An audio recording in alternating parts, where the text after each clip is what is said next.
በስመ አብ ወወልድ ወመንፈስ ቅዱስ አሐዱ አምላክ አሜን። ፓስተር ጻድቁ አብዶ ፕሬዝዳንቱ ማለት ነው የካውንስሉን ምናምን ብቻ ነው ጻድቁ አብዶ እኔ በጌታ ምን ብሎ እዚህ ቢናገሩ ጥሩ ነው። አራሚሳቸው ያሉትን መድገም ራሱ ከበደኝ ጋይስ። ማርያም ጴንጤ ናት። እግዚኦ አቡዶ ጌታስ የጌታችን እናት ማርያም ጴንጤ ናት። አረ በቅዱስ ሚካኤል አረ ሐዋርያትም ጴንጤ ናቸው አሉ። ደቀ 120 ቤተሰብ ጴንጤ ናቸው። ቆይ በጌታ ካለ ላሰማችሁ እስቲ አንዴ። እኔ ሽንቅቅን ያልኩ ጠላታችሁ እንደዛ አይሸማቀቅ። እኔ የተሸማቀቅኩበት ደረጃ በጣም ከባድ ነው። ከሳቸው አልጠብቅም። እውነት እንደው እኔ ጌታን በስመ አብ ደቀ መዛሙርቱ ጴንጤ ናቸው 12ቱም ጴንጤ ናቸው ብለው እኔ ጭራሽ የጌታችን እናት ማርያም ጴንጤ ናት ሲሉ ጌታሽ ኧረ በክርስቶስ እኔ እመቤቴን ትንሽ ሸምቀቅ ነገር አልኩኝ። የምር ክርስቶስን እኔ እያካበድኩ አይደለም፣ ግን ሼም ያዘኝ ለእርሳቸው ሼም ያዘኝ። ይቅርታ ምናልባት እንትን የሚል ከሆነ ግን እኔ ክው ነው ያልኩት። እሺ ሰማቸው ግን ሐዋርያት ጴንጤዎች ናቸው በሙሉ የጌታችንን እናት ጨምሮ ማለት ነው።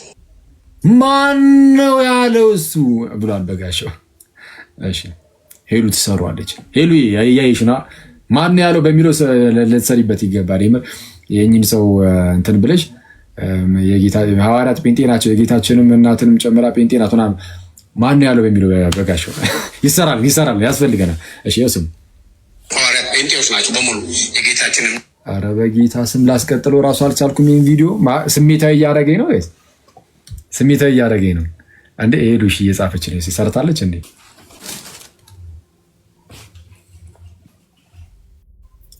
ሄዱሽ አሰርተሻል እንዴ? እስቲ የምታሳይኝ ነገር ካለ አሳይኝ። ሄሉን ታውቃታላችሁ አይደል? ትንሽ ጠፋ ብላ ነበር የሆነ ሰዓት ላይ ግን መታለች። እሺ ኦኬ ቀጥይ። ይሄው አምላክ ምስክር ነው። እረኛው ኤርሚያስ ይሄው እየጠራችሁ ነው። ኑና ቁጭ በሉና ብሉያትንም አዲስ ኪዳንም እስኪ እናውራ የቅዱሳት መጽሐፍት ላይ ማለት ነው። በትምህርተ ስላሴ ላይና በትምህርተ ክርስቶስ ላይ በጥምቀትና በቁርባን በትንሣኤ ሙታን ላይ ካልሆነ በስተቀር በሌሎቹ አንወያይም ብላችኋል። እኔ ደግሞ ተወያዩ ነው ብዬ የምላችሁ በትን ዛጋ ስትገባ አሳየ ነበር። ቅርቃር ውስጥ የሆነ ቦታ ላይ ጨምሬ እንዳትወጣ አድርጌ እግርህንም ረግጬ ማለት ነው። በእውቀት ነው የምረግጥ። ዋይ ስትል ውሃ አስጠማ ነበር እዚህ ያለ ሚዲያ ላይ ማለት ነው። ግን አታረጋትም። አንተ አይደለም ሌላ ምሁር ነኝ ብሎ የሚል ሰው ካለ ይምጣ። ይኸው እጅ በእጅ ሊቀ ሊቃውንት መምህር የሚባል ይግባና በቃል ኪዳኑ ታቦት ጉዳይ ከኢትዮጵያም ከእስራኤልም መጣ። ፍሬምናጦስም ከአቡነ ሰላማ ተቀብሎት መጣ። አይ እንትንም መጣ ብሎ የሚል ሰው ካለ ይምጣ። ይኸው ይምጣና ከኔ ጋር ይነጋገር።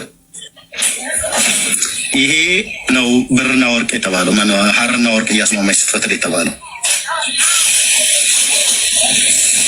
ጥጥ ነው ሐር ነው። ይሄን ዘርት የማን ነው? የእስራኤላውያን። ይሄስ መሶበ ወርቅ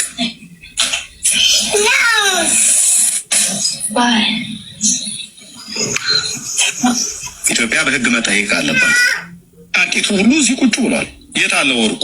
ነጭ ነገር ነው የምናየው። እየወራ ሚዩቱን ሳያበራ እየወራ ነው።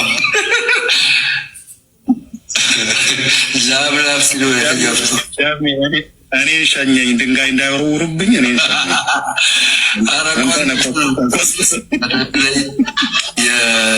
የኢየሩሳሌምንና የናዝሬትን ልዩነት በካርታ በነገራችን ላይ ታስታውሳለህ ኤርሚዬ?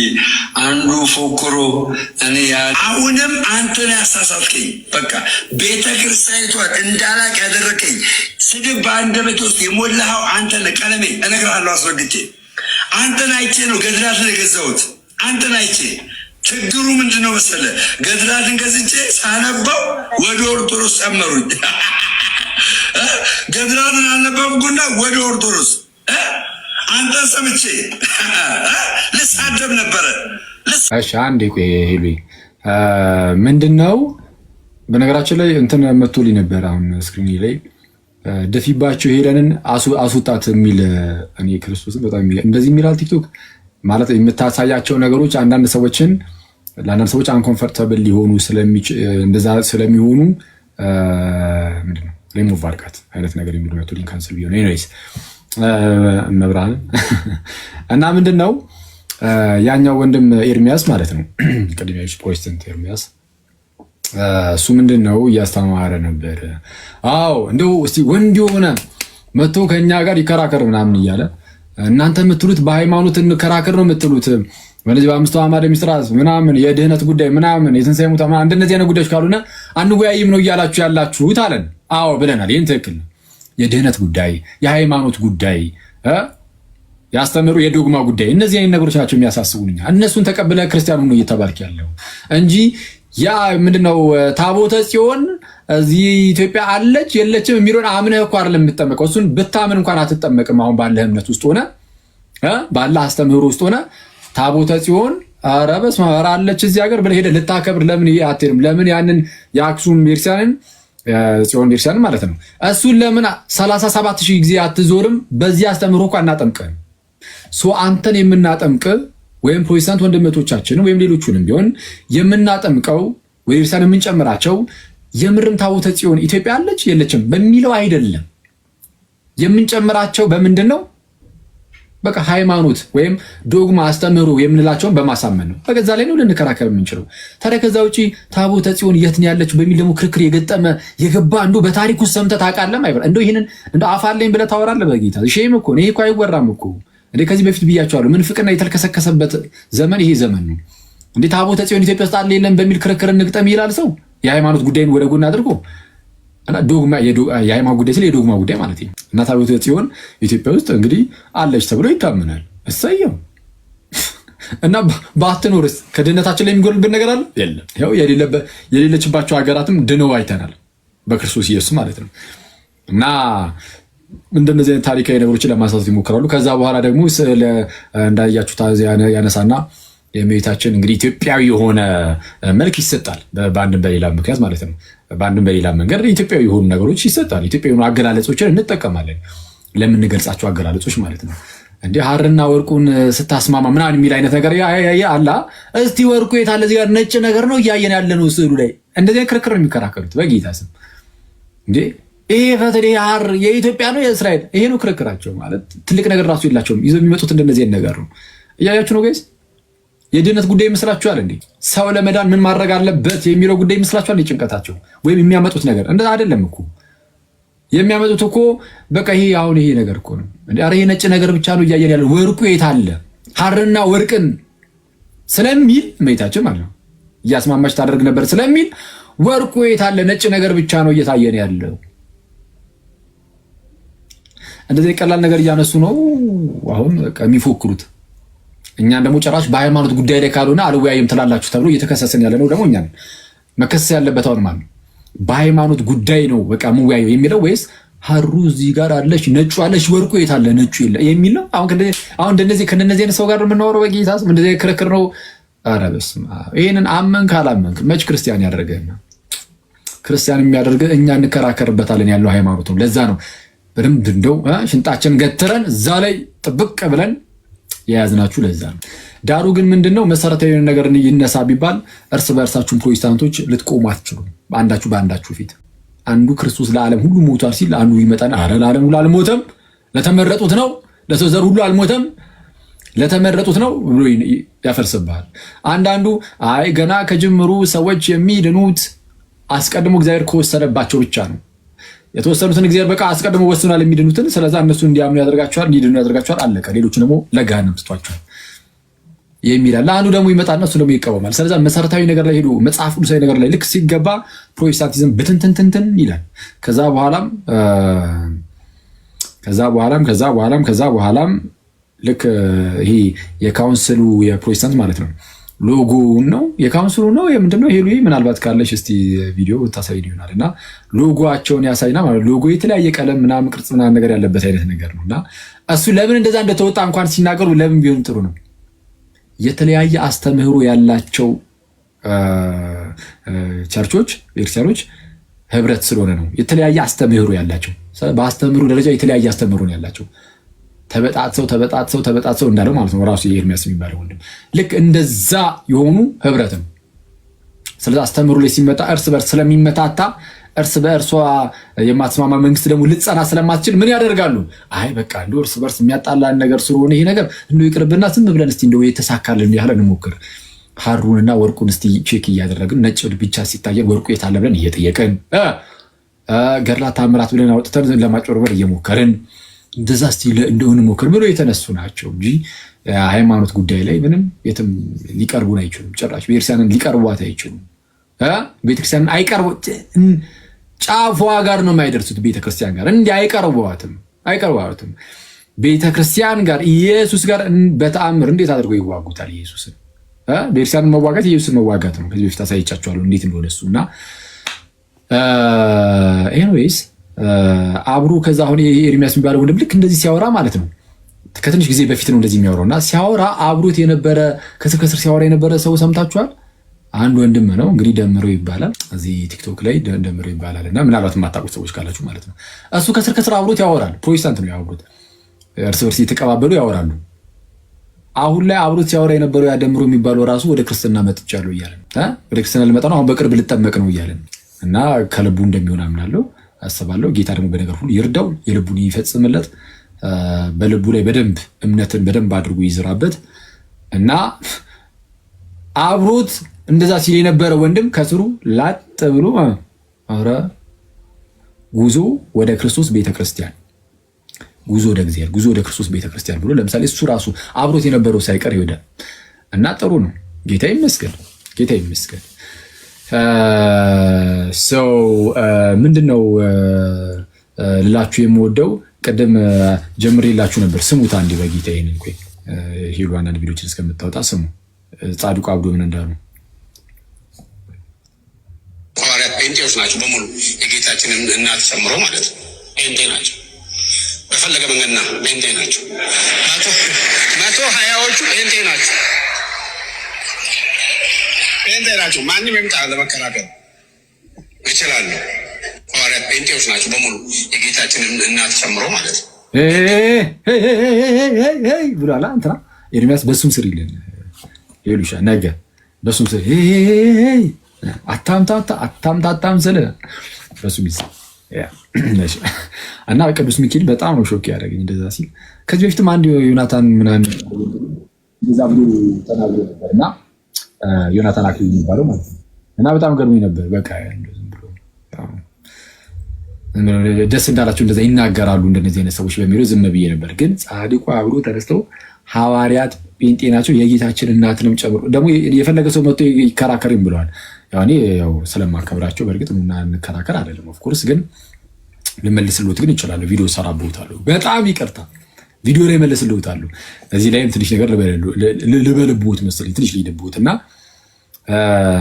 ጓዴ እንስማቸው። ሐዋርያት ጴንጤዎች ናቸው በሙሉ የጌታችንን እናት ጨምሮ ማለት ነው። ጴንጤ ናቸው እግዚኦ በፈለገ መንገድና ጴንጤ ናቸው። 120ዎቹ ጴንጤ ናቸው። ጴንጤ ናቸው። ማንም ይምጣ ለመከራከር ይችላሉ። ማንም ይምጣ ለመከራከር ይችላሉ። ማንም ይምጣ ለመከራከር እችላለሁ ብለዋል። እሺ አከብሮታለሁ ምናምን ጥሩ የተረጋጉ ሰው ናቸው። እሳቸው ላይ ሞክ ለማድረግ ምናምን አይደለም። ግን ይሄ ግን አይደለም ክርስቲያኖችንና እኔ ሌሎችን ፕሮቴስታንቶችን ራሱ ያስቆጣል። ያው የተወሰነ እርስ በርስ እንተሳሰብ በሚለው ነው እንጂ ይሄ ሌሎቹን እኔ የተወሰነ ሻል ያሉ ፕሮቴስታንቶችን ራሱ ሊያስቆጣ የሚችለው ምክንያቱም በፕሮቴስታንቶቹ ዘንድ በአንዳንድ ፕሮቴስታንቶች ዘንድ ጴንጤዎች በጣም ብዙ ባዕድ የሆነ ትምህርቶችን ተሸክሟል ብሎ ያምናሉ። ለምሳሌ የሴቶች አገልግሎት ጋር በተያያዘ እና ሌሎች ጉዳዮች ላይ ምናምን የልሳን ጉዳይ ላይ ሳይቀር ምናምን ባዕድ የሆነ ነገርን ይዘዋል። ብለው ስለሚያስቡ ባዕድ የሆነ ነገርን የተሸከሙ ሰዎችን ይዘው ሐዋርያት እንደዛ ናቸው፣ ባዕድን የያዙ ናቸው እንደማለት ነው። ሐዋርያት ማርያምን ባዕድ ነገር ያዘች ናት እንደማለት ነው። 120 ቤተሰብ ባዕድ ነገርን ይዟል እንደማለት ነው። ምክንያቱም ጴንጤ ባዕድ ነገርን ይዟል ተብሎ በሌሎች ፕሮቴስታንቶች ሳይቀር ስለሚታመን ይኸው ከዚህ በፊትም ቪዲዮ ሰርች የላችሁ ነበር አይደል? ቆይ አንዴ ላሳያችሁ። ራሳቸው ፕሮቴስታንቶች ለምሳሌ ለምሳሌ ስሙት። ግን ፕሮቴስታንቱን የምጠይቀው ጥያቄ አለ። መጽሐፍ ቅዱስ ግን ፕሮቴስታንቱን የምጠይቀው ጥያቄ አለ አለ። ለምሳሌ ቆይ ግን ፕሮቴስታንቱን የምጠይቀው ጥያቄ አለ። መጽሐፍ ቅዱስ ብቻ ከሆነ የምትከተሉት መጽሐፍ ቅዱስ ውስጥ ብዙ የተጻፉ ነገሮችን ግን አትከተሏቸው። ለፕሮቴስታንት የምጠይቀው ጥያቄ አንድ ነገር አለ። እሺ ሰው እንደዛ አለ። ይህን የሚያወራው ፕሮቴስታንት ነው። ይዚ ዳዊት ፋሲል ዳዊት ነው። ዳዊት ፋሲል የሚባለው ወንድም ማለት ነው። እና እሱ ምን እያለ ነው? ለፕሮቴስታንቶች የምጠይቀው ጥያቄ አለ አለ። ፕሮቴስታንት ያለው ጴንጤዎችን መሆኑ እና ፕሮቴስታንት ብዙ ነው፣ ጴንጤዎችን ለማለት ነው እንደዛ ያለው። ሰው ጥያቄ አለኝ። መጽሐፍ ቅዱስ ብቻ ትላላችሁ፣ ግን አለ መጽሐፍ ቅዱስ ላይ ያሉ ነገሮችን ብዙ የማትቀበሏቸው ነገሮች አሉ፣ ወይም ደግሞ መጽሐፍ ቅዱስ ላይ ያልተጻፉትን የምትቀበሏቸው ብዙ ነገሮች አሉ አለ። እሺ ለምሳሌ በየትኛው የመጽሐፍ ቅዱስ ክፍል ውስጥ ነው ሴት የቤተክርስቲያን መሪ የምትሆኑ? የለም። ሶላ ስክሪፕቹራ ውሸት። በየትኛው መጽሐፍ ቅዱስ ጥቅስ ነው ቤተክርስቲያን ውስጥ እንደ ልባችሁ በልሳን ጩሁ የሚለው? የለም። ግን ሶላ ስክሪፕቹራን የምትጠቀሙት ከኦርቶዶክስ ጋር እኚህን መምህር አክሊል አቁም፣ እኔ እዚህ ጋር አውረዋለሁ፣ አንተ ዝም በል ትላለህ። እሺ እንደሰማችሁት ያው ለምሳሌ ብለውም አንድ ሁለት ማሳያም አውጥቶ አሳዩ መምህሩ እና ምን እያልኳችሁ ነው? ከመጽሐፍ ቅዱስ ውጭ የሆነ ሰዋዊ ነገርን ይዛችኋል እያላቸው ነው። which is ባዕድ የሆነ ነገር አይደል? እንደዛ ማለት ነው። ለመጽሐፍ ቅዱሱ ባዕድ የሆነ መጽሐፍ ቅዱስ ላይ የሌለ መጽሐፍ ቅዱስን የሚቃወም ከሆነ ለመጽሐፍ ቅዱሱ ምንድነው? ባዕድ ነው። ፕሮቴስታንቶች ባዕድ የሆነ ነገር ይዛችኋል እያለ ነው ይወንድም ወይም የመምህር እንደዛ እያሉ ነው የመምህር ይቅርታ። አንድ ጴንጤ ተነስቶ አሱት ባዕድ የሆነ ነገርን የያዘ ጴንጤ ማለት ተነስቶ ሐዋርያት ጴንጤ ናቸው ማለት ሐዋርያትም ባዕድ የሆነ ነገርን ይዘዋል እንደማለት ነው። ምክንያቱም ጴንጤ አሁን በገለጸው መልኩ ያለ ቤተ እምነት ስለሆነ ይህን የገለጸው እንግዲህ እኔ አይደሉም ፕሮቴስታንት ነው ራሱ። ቅድስት ድንግል ጴንጤ ናት ማለት ባዕድ የሆነ ነገር ነው እሷም ይዛለች እንደማለት ነው። 120 ቤተሰብም ልክ እንደዛው እንደማለት ነው። እና ይሄ በጣም ደካማ የሆነ አገላለጽ ነው። እኔ የተወሰነ ሻል ለሚሉ ፕሮቴስታንቶች ራሱ ይሄ በጣም አሳፋሪ ነው። ስለዚህ እንደዚህ አይባልም።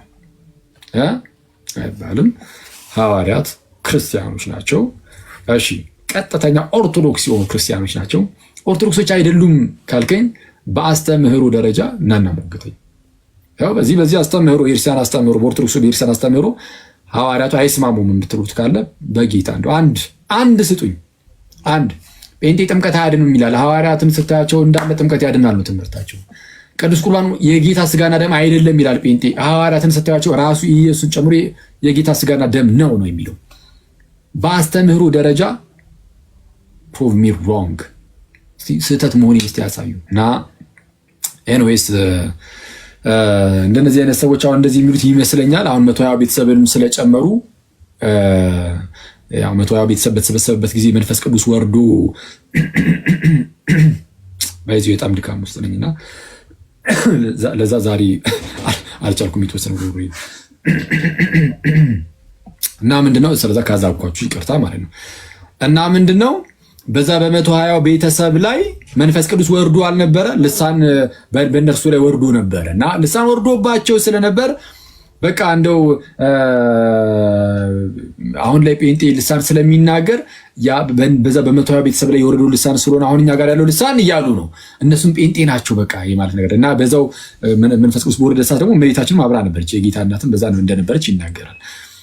እና እሱን ለማሳየት ይመስል እሱን እያሰቡ ይመስለኛል እንደዚህ ያሉት። ግን ወፍ አይደለም፣ እንደዛ አይደለም ሐሳቡ። ማለት እዛ ጋር የወረደው መንፈስ ቅዱስ ወይም ልሳን አሁን ጴንጤው ጋር ካለው ልሳን ጭራሽ አይገናኝም። ላስቲ ላንብብላችሁ። አሁን ያኔ በ120 ቤተሰብ ላይ የወረደው ልሳን ምን እንደሚለው መጽሐፍ ቅዱስ ላንብብላችሁና ከአሁን ካለው ከጴንጤ ጋር ምን ያህል ርቀት እንዳለው ላሳያችሁ። እሺ አንዴ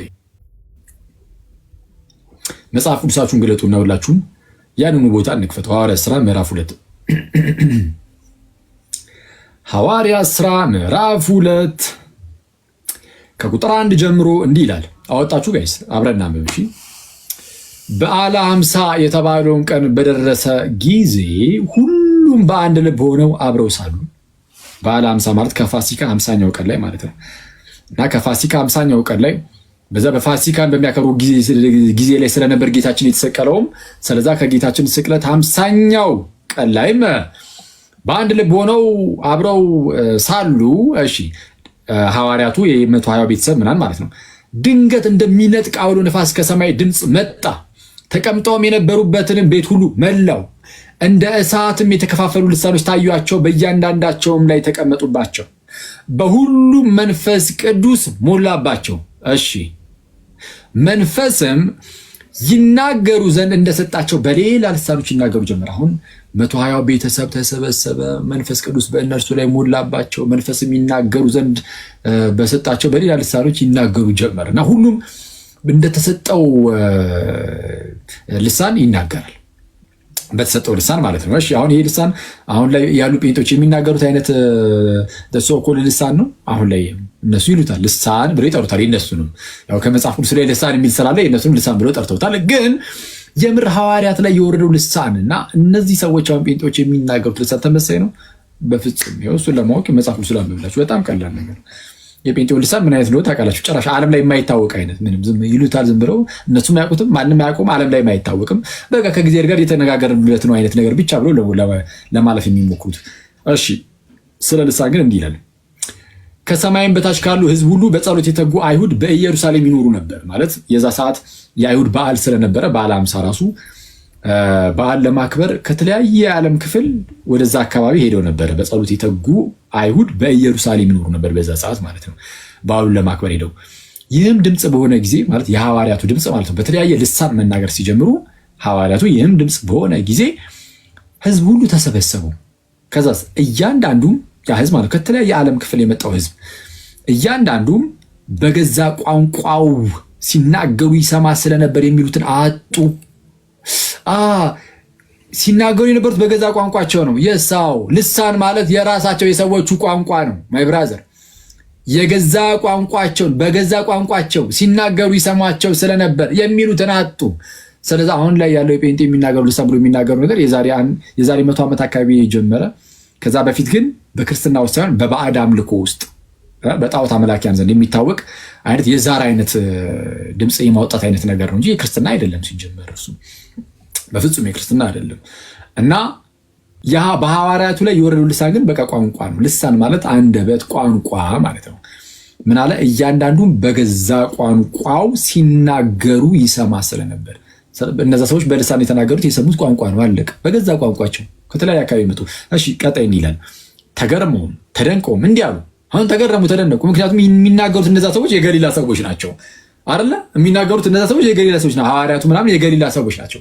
እነሱ ደግሞ ከተለያየ አካባቢ ነው የመጡትና ከተለያየ የዓለም ክፍል መጥተው እንዴት በገዛ ቋንቋቸው ይሰብኳቸዋል? የገሊላ ሰዎች ሆነው እንዴት?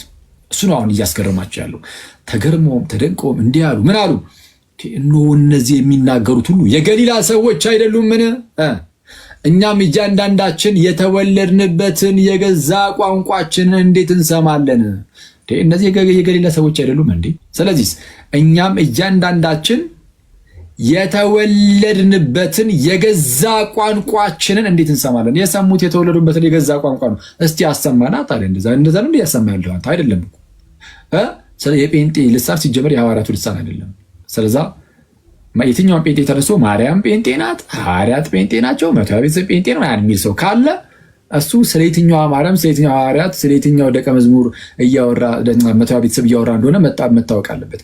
ራሳቸው በህሊናቸው ፈጥረው የሆነች ማርያም የምትባል ፈጥረው በህሊናቸው፣ የሆኑ ሐዋርያት የሚባሉ በህሊናቸው ፈጥረው፣ የሆኑ 120 ቤተሰብ የሚባሉ በህሊናቸው ፈጥረው ከሆነ የፈጠራቸው የጴንጤ ህሊና ስለሆነ ዘለ እነሱ ራሳቸው ጴንጤ ይሆናሉ። የተፈጠሩት ማለት በጴንጤ ህሊና የተፈጠሩት እነሱ። ስለዛ ይሄ ማርያም ጴንጤ ናት፣ ሐዋርያት ጴንጤ ናቸው፣ 120 ቤተሰብ ጴንጤ ነው የሚባለው እሱ በራሳቸው በጴንጤ ህሊና የተፈጠሩ ሌሎች ማርያሞች፣ ሌሎች ሐዋርያት፣ ሌሎች 120 ቤተሰብ ደቀ መዛሙርት ናቸው። እውነተኛዎቹ የጌታ ኢየሱስ ደቀ መዛሙርት፣ የጌታ ኢየሱስ ሐዋርያት፣ የጌታችን ኢየሱስ እናቱ እነርሱ በተአምር ጴንጤ ሊሆኑ አይችሉም። እሺ ልሳለ እንመለሳለን። እንዲህ ይላል እኛም እያንዳንዳችን የተወለድንበትን የገዛ ቋንቋችን እንዴት እንሰማለን ይልና የጳርቴና የሜድ የኢላማጤም ሰዎች በሁለት ወንዝም መካከል በይሁዳ በቀጰዶቅያ በጳንጦስም በእስያ በፍርግያ በጵንፍልያ በግብፅም በቀሬናም በኩል ባሉት በሊቢያ ወረዳዎች የምንኖር እሺ ሰው በኩል ባሉ የምንኖር በሮሜም የምንቀመጥ አይሁድም ወደ ይሁዲነትም የገባን የቀርጤስና የአረብ ሰዎች የእግዚአብሔርን ታላቅ ስራ በልሳኖቻችን ሲናገሩ እንሰማቸዋለን። በምን ሲናገሩ? በልሳኖቻችን። እንደዚህ አይነት ልሳን እናንተ ጋር የለም? የለም አላችሁ? እንደዚህ አይነት ልሳን የለም። በቃ አለቀ። ማንንም አትፎግር ማይ ብራዘር፣ የለም እንደዚህ አይነት ልሳን።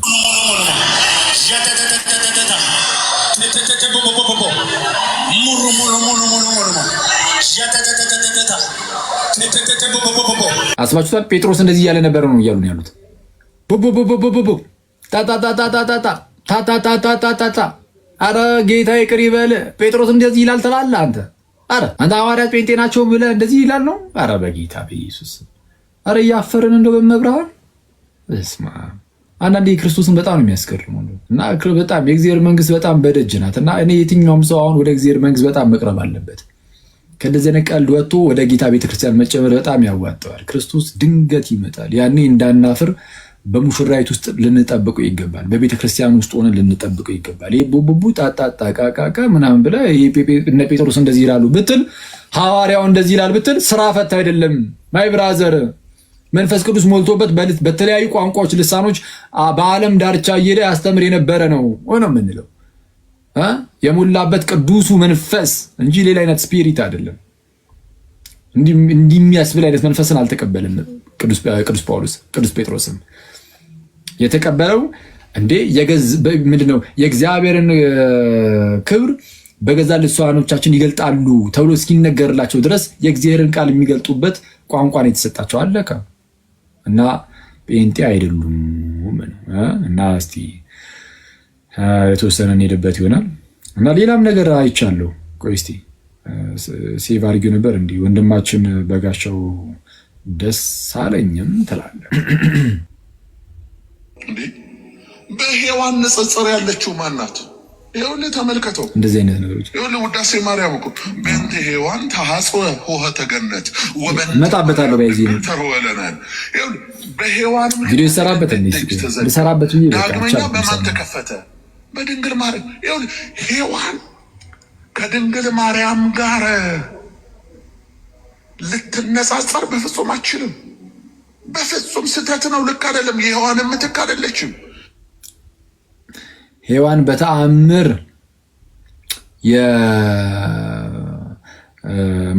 ማርያም የሔዋን ምትክ አይደለችም። አዳም እናቱ ናት፣ ሚስቱ ናት። ኧረ በስመ አብ! እንዲህ አይነት አርጊመንት ታስቀምጣለህ? ኧረ ፈር ድንግል ማርያም ስለ ኢየሱስ ምኑ ናት? ሔዋን ለአዳም ሚስቱ ናት።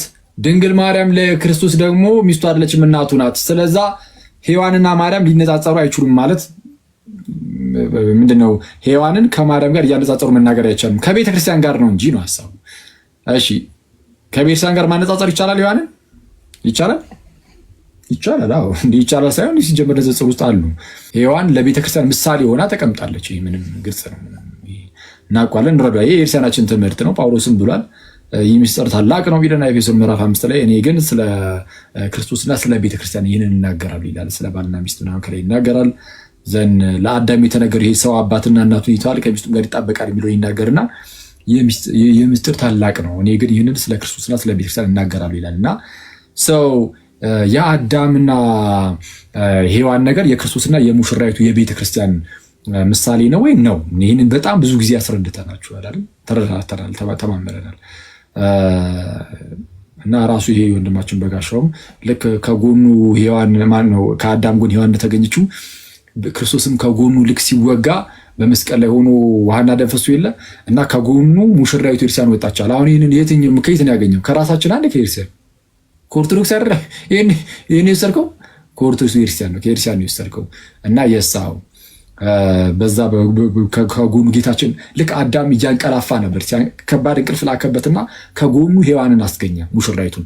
ልክ እንደዛ ሁሉ ጌታችን በከባድ እንቅልፍ ውስጥ ነው ማለትም እየሞተ በመስቀል ላይ ቤተክርስቲያን ከጎኑ ያስትገኝ ነበር። እና ይህን ገና ከጅምሩ ከኛ ነው የወሰድከው። ለእኛ ልትነግረን ነው እንደ ከኛ ወስደ ማይ ብራዘር እንዲ ከሲጀምር ከኛ ይኮረጅከው አይደለም ከይታ መጣ እስቲ። እና ይህን የኮረጅክባት ቤተክርስቲያን ደግሞ አባቶች ደግሞ እነሱ ራሳቸው ደግሞ የእመቤታችንና የቅድስት ድንግልንም ምን አስቀምጠዋል? ንጽጽር። ቆይ አንዴ በጌታ ቆይ እስቲ እሷን ነገር ላጣራ። አንድ ነገር ይሄ ነገር ሳይ ትዝ ብሎኝ ነበር። ቆይ አንዴ ጠብቁ። አንድ መጽሐፍ ላይ ቆይ መጀመሪያ እንዳለና እንደሌለ ቼክ ላደርግና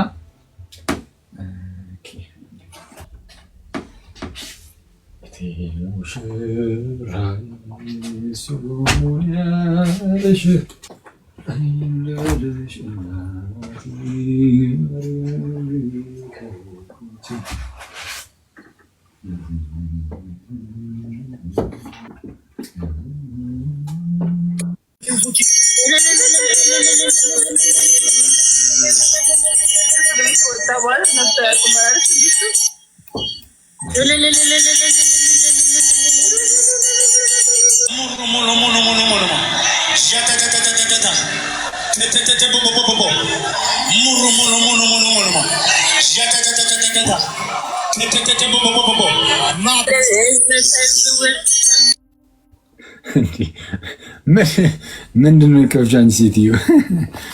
አንዴ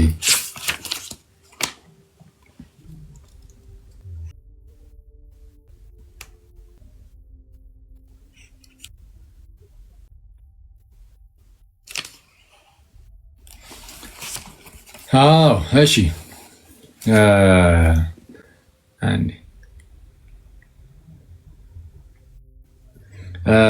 አንድ መጽሐፍ እንግዲህ የዛ በፕሮቴስታንቱ የታተመች አንዲት አነስ ያለች ጽሑፍ ነበረች። ከዚህ በፊት ትንሽ ሄጄባት ነበር እንደምታስታውሱት ዮሐንስ አፈወርቅ ላይ ያልሆነ ነገር ጽፈው እና ጭራሽ አጻጻፋቸው ትንሽ በጣም ፈኒ ነበር እና መግቢያውን እንትን ይሄው ወንድም በጋሻው ለዚህ ጽሑፍ እንደው ሂስ ስተብሎ ይሁን ምን ብቻ ይነስ ልክ መጽሐፉ የመጽሐፉ ምርቃት ቃል ይባልበት የለ የተወሰነ ስለ መጽሐፉ የተወሰነ ነገር እሱ ነበር መግለጫ የሰጠውና መግቢያውን ነው በቃ ምለው ብሎ መግቢያውን እንዲህ ብሎ ጀምሩት ነበር። በዘመናችን ያለው ክርስትና መጽሐፉ ላይ የሚለው ነው እንግዲህ በዘመናችን ያለው ክርስትና ድንገት እጃችን እንደገባ ዕቃ በድንገት የተገኘ አይደለም። እኛ ጋር ከመድረሱ በፊት ብዙ መንገዶችን አልፏል። በርካታ አባቶቻችን ዋጋ ከፍለውበታል። አንዳንዶች አካላቸውን አጥተዋል፣ ሌሎች ተገርፈዋል፣ ሌሎች ታስረዋል፣ ሌሎች የሚወዷቸውን ቤተሰቦቻቸውን ትተው ተሰደዋል፣ ሌሎች ተርበዋል፣ ሌሎች በብርድ ተሰቃይተዋል፣ ሌሎች በሰማዕትነት ወደ ጌታችን ሄደዋል።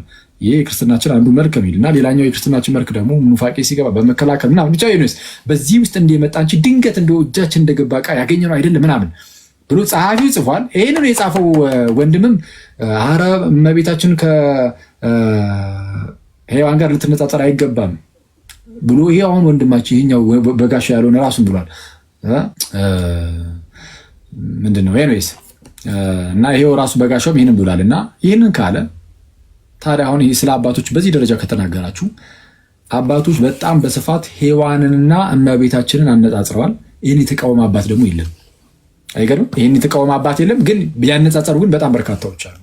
እነ ሰማዕቱ ዮስጢን፣ እነ ቅዱስ ኢራኒስ፣ በኋላ እነ ተርቱሊያን እና ግሪጎሪ ዘ ወንደር ሜከር፣ እነዚህ ጎርጎሪዮስ ገባሪ መንክራት የሚባሉ እነ ጄሮም፣ እነ ሴን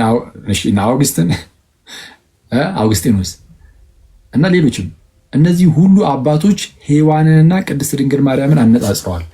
በሔዋን በኩል ሞት መጥቷል፣ በቅድስት ድንግል ማርያም በኩል ሕይወት መጥቷል። ከዚህ አንጻር ይነጻጸራል የሚለውን ነገር አሳይተዋል በአንድም በሌላ መንገድ እና ይሄ ሁሉ አባት ብሎት አንድም የተቃውሞ አባት ሳይኖረው እንዲህ ብሎ የጻፉ ሰዎች እንደው በዘመናችን ያለው ክርስትና ድንገት እጃችን እንደገባ ዕቃ በድንገት የተገኘ አይደለም፣ ከኛ በፊት የነበሩ አባቶቻችን እኮ አስተላልፈውልን ነው ያለው ሰው ይመጣና ሙሉ በሙሉ አባቶችን ገደል ከቶ ድንገት የገባ ዕቃ አስመስሎ የራሱን ብቻ ይይዛል። እና በጣም ፈኒ ናቸው። ኢኒዌይስ በጣም የአባቶችን ነገር ስለማያውቁ ክርስትና ለእነርሱ ታሪካዊ አይደለም። እነሱ እንደፈለጉት በቃ መጽሐፍ ቅዱሳን ያነባሉ። ከዛ በኋላ መጽሐፉን ያነቡና እነርሱ በተመቻቸው መልኩ እየተረጎሙ ደስ እንዳላቸው የሚመሩት ናቸው። እንደነዚህ አይነት ሰዎችን መጽሐፍ አመፀኛ ይላቸዋል። ምን ይላቸዋል? አመፀኛ። እና ከአመፀኞቹ ተጠበቁ ይላል መጽሐፍ በተደጋጋሚ። እንደዛ ነው። እና መጽሐፍትን ዝም ብሎ የማጣመም ጉዳይ ብቻ ሳይሆን ታሪኩን በደንብ ማየት ይፈልጋል። ታሪካዊ ክርስትና ቤተክርስቲያን ኤንዌስ ቤተክርስቲያን በታሪክ ውስጥ ይዛ የመጣችው ነገር ምን ይመስላል? ዝም ብዬ ማንኛውም ሰው በዘመኑ ውስጥ በተለያዩ ዓመተ ምህረቶች ውስጥ እየተነሳ የሆነ ግለሰብ መጽሐፍ ቅዱስ እያነባ የራሱን ሃይማኖት እየመሰረተ እንዲኖር ነው እንደ መጽሐፍ ቅዱስ የተጻፈው አይደለም። መጽሐፍ ቅዱስ የተጻፈው በተለያየ ዘመን ላይ የሆነ ሰው እየተነሳ መጽሐፍ ቅዱስን አንብቦ እሱ በተረዳው ልክ ይረዳ እና ከዛ በኋላ የራሱን ሃይማኖት እየመሰረተ ፕሮቴስት እያደረገ እየወጣ ፕሮቴስታንት እየሆነ እንዲኖር አይደለም። የመጽሐፍ ቅዱስ አጻጻፍ ዓላማው እንደዛ አይደለም። ግን አንዳንዶች ግን ሌሎችን መጽሐፍት ደግሞ እንደሚያጣምሙ የጳውሎስን መልእክታት ያጣምማሉ አለ ማን? ቅዱስ ጴጥሮስ በመልእክቱ። ቆይ አንዴ እሷን ላንብብላችሁና ሄዱ የምታሳየን ነገር ካለ አይተን እንሰነባበታለን። በጋሻውን ተውት፣ እንመጣበታለን። ጭራሽ ንግስት የሚባለውም እናት አይደለም ሚስት ብቻ ነው የሚል ነገርም ሲናገር ነበር። መጽሐፍ ቅዱስን ማያነበውም እንዴ ቴጌ የሚባሉት እናቶችም ጭምር ወይም ኩዊን ማለት ነው። ንግስት እየተባለች የምትጠራ እናትም አለች። የንጉስ እናትም ንግስት ትባላለች። ግን እሱ አይደለም ትልቁ ቁም ነገር። ግን ቆይ አንዴ ለምን እንዳነሳሁላችሁ መላክም ምን ነበር ራሳችሁ ነበር? እሺ የጴጥሮስ መልእክት ላይ እሺ ሁለተኛ ጴጥሮስ ምዕራፍ 3 ላይ እሺ ከቁጥር 15 የጌታችንም ትዕግስት መዳናችሁ እንደሆነ ቁጠሩ። እንዲሁም የተወደደ ወንድማችን ጳውሎስ ተመልከቱ። እንዲሁም የተወደደ ወንድማችን ማን? ጳውሎስ ደግሞ እንደተሰጠው ጥበብ መጠን ጻፈላችሁ። በመልእክቱም ሁሉ ደግሞ እንደነገረ ስለዚህ ነገር ተናገር ይልና እርሱ አስቀድሞ አንዳንድ ነገሮች አንስቷል። ከእሱ ጋር ያያይዙ ይናገራል። ጳውሎስ ጽፏል ይልና ተናግሯል ይልና በእነዚያ ዘንድ ለማስተዋል የሚያስቸግር ነገር አለ። ጳውሎስ ጽፏል ካለ በኋላ ማለት ነው።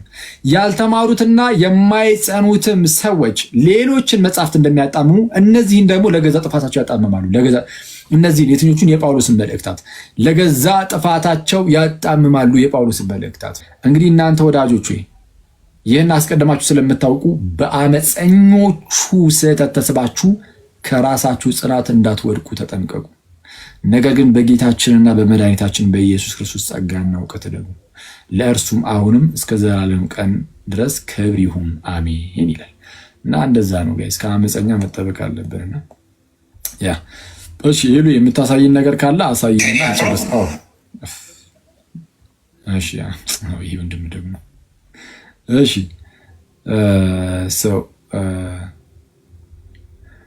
እሺ ሜስ ላርጊኒ እረኛ ነኝ ብዬ ስልህ ነገር የማይገባኝ ገሪባ እንዳልመስልህ። እንግዲህ ኢየሱስም ቀረበና እንዲህ አላቸው፣ ስልጣን በሰማይና በምድር ተሰጠኝ ከዚህ ጀምሮ ማለት ነው። እንግዲህ ሂዱና አሕዛብን ሁሉ በአብና በወልድ በመንፈስ ቅዱስም እያጠመቃችኋቸው ያዘዝኋቸውን ሁሉ እንዲጠብቁ እያስተማራችኋቸው ደቀ መዛሙርት አድርጓቸው ይላል። በዚህ ቃል መሰረት የሚቀድመው ምንድነውን እያልከን ያለው? ራልዬ ጥምቀት ነው አይደል እያልከን ያለው? አታምኑ? ቆይ ነው አይደል እያልከኝ ያለው? ይኸውልህ በአንተ በማደል እያልከን ያለው ነው እያልኩ በቃ እኔ ደግሞ በዚህ ቃል መሰረት ጥምቀት አይቀድምም። ለምን? ስብከት ይቀድማል አስቀድሞ። ለምን? ኦኬ ቴንክ ዩ። ለምንድነው ስብከት የሚቀድመው? አስቀድማችሁ ስበኩ ስላላቸው እንዴ። አሕዛብን ሁሉ በአብ በወልድ በመንፈስ ቅዱስም እያጠመቃችኋቸው ከዛ በኋላ እያስተማራችኋቸው ይላል። ጥምቀቱ ቀድሞ ትምህርቱ የተከተለበት ማለት። ስለዚህ ፋይት አይኖረው። ጆን ምን አልክ አንተ? ወይ ምን ይሆን ጣይ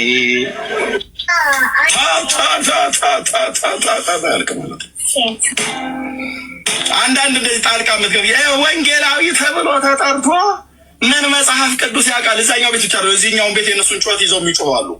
ናግባ እጅ አውጣና ናግባ። በየትኛው የመጽሐፍ ቅዱስ ክፍል ውስጥ ነው ሴት የቤተክርስቲያን መሪ የምትሆኑ? የለም። ሶላ ስክሪፕቹራ ውሸት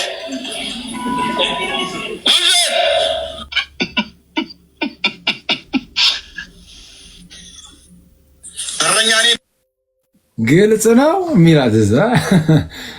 እና ኤኒዌይስ ቴንኪዩ ሄሉሻ ጌታ ያክብርልን፣ እናመሰግናለን ምናምን። የዚህን ያህል ካልን የሚበቃን ይመስለኛል። ሄሉ በቃ በደንብ ወደ ስራሽ ቤት ተመለሽ እና አሁን ለእነዚህ ሰዎች ያን ያህል የሆነ ጊዜ ራሱ መስጠት የሚያስፈልግ አይመስለኝም። አሁን በደንብ ማለት በስብከት ምናምን ደረጃ ያን ያህል የሚያስፈልግ ነገር ሲኖር ብቻ እንትን ማለት ነው። ሄሉን